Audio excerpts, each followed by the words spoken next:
story time. So sometime ago. Anyways, I picked up a shift at this facility, okay? And I was working on the floor, which means I had about 3-4 patients for the day, the whole day. I was taking care of them same patients unless somebody got discharged and I got an admission, but either way, you're set with a set amount of patients, right? That being said, my day started out really busy, just a running and a running and a running, and eventually things began to slow down, so I was really excited about sitting down and catching up on my documentation. Okay? So I finally do that, and one of my coworkers gets word from the charge nurse that she will be getting an admission. An admission is when you get a brand new patient from the emergency department. A transfer is when a patient comes from another unit to you, either because they're downgrading or upgrading.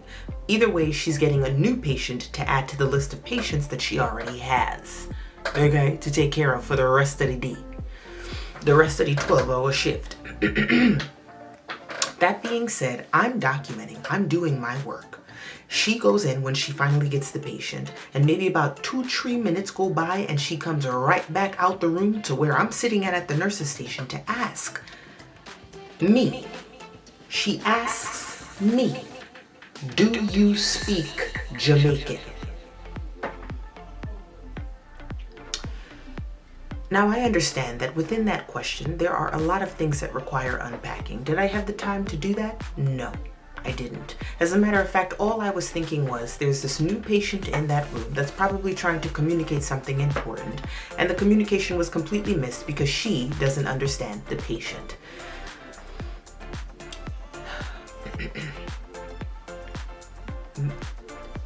There is a language that Jamaicans speak, and it is called patois. I am certain that based on the question that she asked, she was unaware of that. I also assumed that perhaps this, you know what, let me finish telling this story.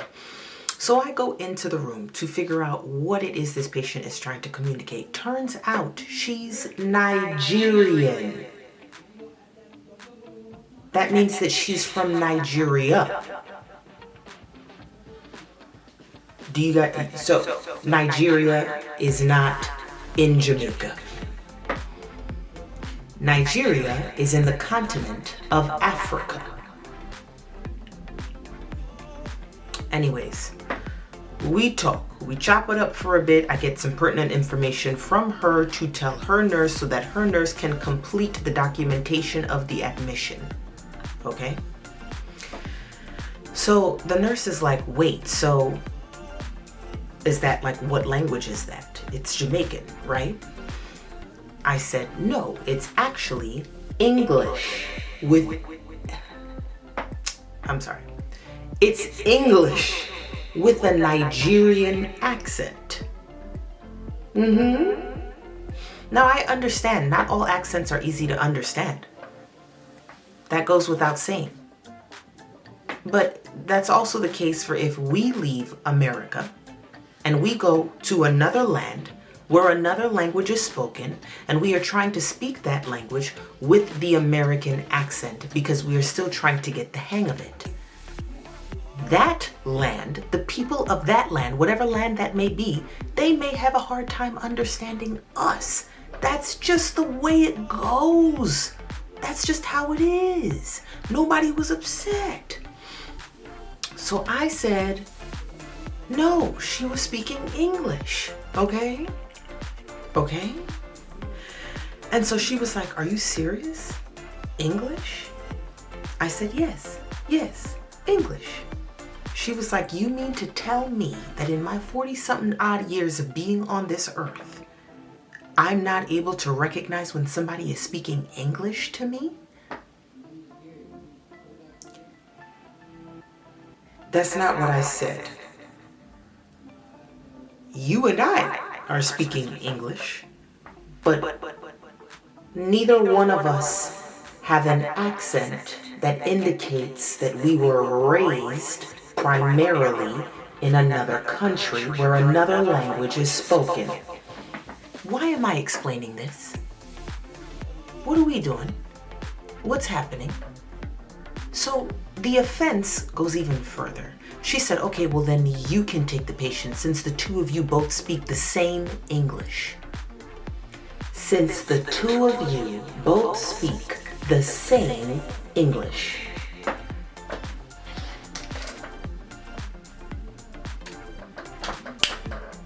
I felt like that was disrespectful. Nobody was insulting you. You asked for assistance, I offered the assistance happily. No attitude, no sarcasm, no insults, no backlash. You asked a question and I answered you. And now because you're not happy with the direction things have gone and you're not happy with the realization that you just did not understand the accent, you are feeling insulted. You now feel like you have to be insulting. That's juvenile. Unnecessary. So she storms off and she goes and gets the charge nurse, tells the charge nurse that I'm going to take that patient since I know so much about her. Charge nurse comes over to me very politely, very professionally, and she says, Ashley, did you agree to take the admission? I said, no. I explained to her what took place, okay? I explained everything from top to bottom. And then I looked at her, the nurse that's being offended for no reason at all. We need to find a name for her. Judy. I was like, Judy, with all due disrespect, I did not agree to take the patient. Your approach is very childish. I don't know what this outburst is about, but it's resembling a temper tantrum. I don't know why you felt the need to try to be insulting. Again, unnecessary. Now, if you need additional help with this patient, yeah, I'll take the patient, but you're gonna take one of mine. This bitch said no. And the charge nurse stepped in professionally and said, no, that is how we have to do things. I can't overload Ashley and put her in an excess of the ratio. You have to take a patient from her. I'm not understanding. So the charge nurse is legit confused. She's like, I thought that the two of you had an understanding. So I was just coming over here to confirm. I said, no, that's fine. But initially, no, I did not agree to take the patient. She got offended. I'm not sure where the offense was coming from. Y'all, when I tell you this lady had a whole outburst, she was like, I went in there and she was not speaking English. This is clearly racism. They went in there and started speaking to one another in their language and completely excluding me. That's what this is about, dumbass? You're feeling left out? You feel, what is really going on here? In all your 40-something odd years of living, you didn't learn how to be an adult? What is happening? Y'all, when I tell you I rolled my eyes so hard because at this point I have lost all patience. I was trying. I genuinely was trying. I was trying to help a girl out. Again, I get it. You do not always understand somebody's accent because it could be thick. It is what it is. You accept that. But homegirl really believed that I went in there and spoke another language to this woman. And so now she's so certain, hell-bent on the fact that we are deliberately speaking in another language to spite her. I'm still willing to take the patient at this point. So I told the charge nurse, now I'm not even talking to her because I've already decided that a conversation with her would be completely pointless. I have already decided that speaking to her is the equivalent to speaking to my 4-year-old nephew and trying to explain adult concepts to him. Okay?